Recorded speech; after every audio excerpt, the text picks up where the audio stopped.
บายดีพี่น้องยินดีต้อนรับเข้าสู่ช่องบาวโต้ชาแนลพี่น้องมื้อ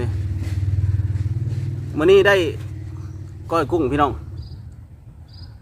แบบซุกเด้อพี่น้องเด้อได้ก้อยกุ้งมาได้กุ้งมาพี่น้องสอนในน้องแหละน้องอยู่นาก้อยแล้วก็เอาไปขัวพี่น้องขัวพอสำลาจังหน่อยพี่น้องมาแซ่บๆเหมือนกันบ่ว่าไรยายห่างพักเขาก็ได้มักทัวเนี่ยพี่น้องได้มักทัวแล้วก็พักสลัดเนี่ยพี่น้อง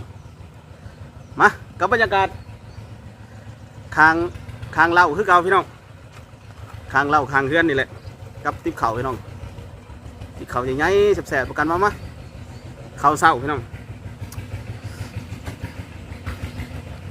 มาเบาไรยายห่างคันเบามันก็สิยาวสิยืดแซ่บๆมาเนี่ยเดี๋ยวพี่น้องเด้อยูเขาอ่ะ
กุ้งอยู่นาเลยพี่น้อง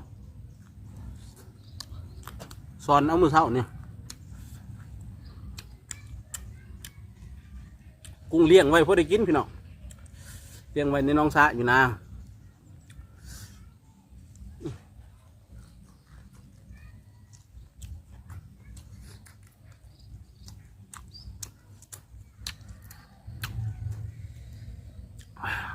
โอ้คักเขาเท้า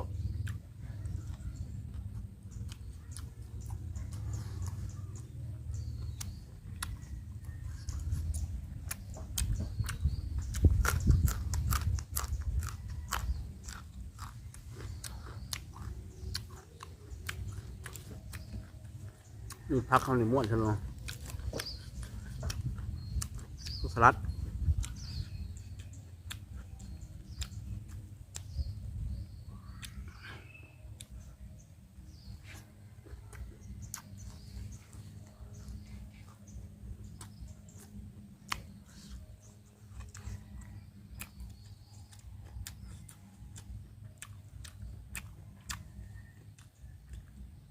หลายๆคนเนี่ยเพิ่นบริขัวได้พี่น้องเพิ่นกินแบบดิบเลยพี่น้องแบบดิบเลยก็แซ่บไปนิดนึง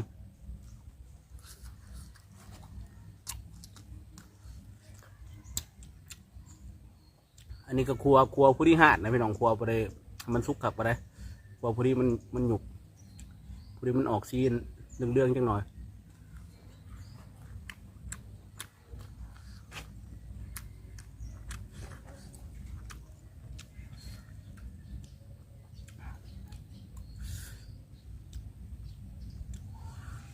กินดิบก็กินดุร้ายพี่น้องเลยช่วงนี้ก็งดกันเนี่ยกินสุกกันเนี่ย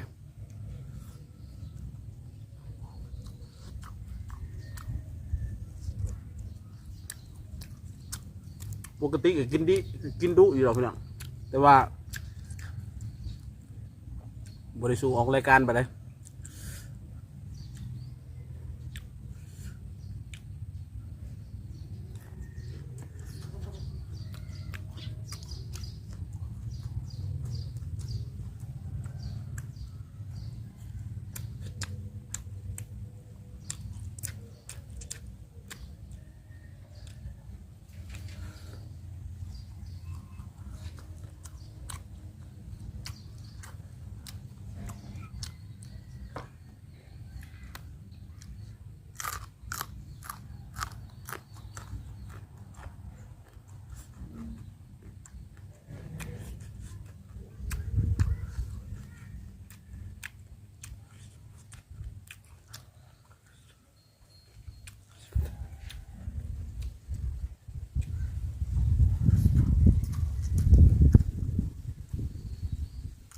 มือใหม่เด้อพี่น้องเด้อ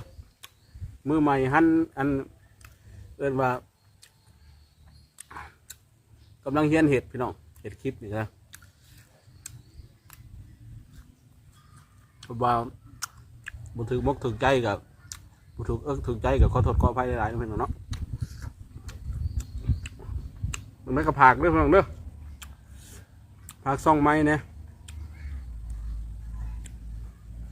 ผักซองไม้เนี่ยผักกดไลค์กดแชร์ผักกดติดตามเลยนะพี่น้องเด้อเพื่อเป็นกำลังใจให้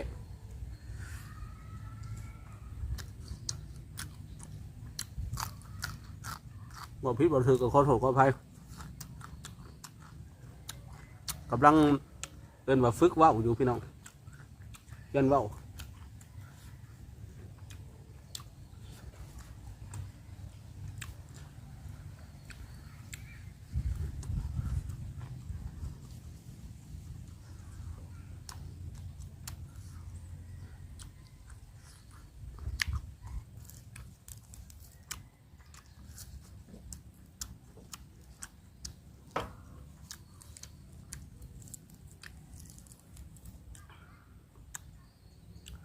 ก้อยใส่มะนาวพี่น้องแต่ก่อนว่าสิใส่มะกอกกดมืดเรื่องใส่มะนาวกับคักดู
เอาสำหรับคลิปนี้ก็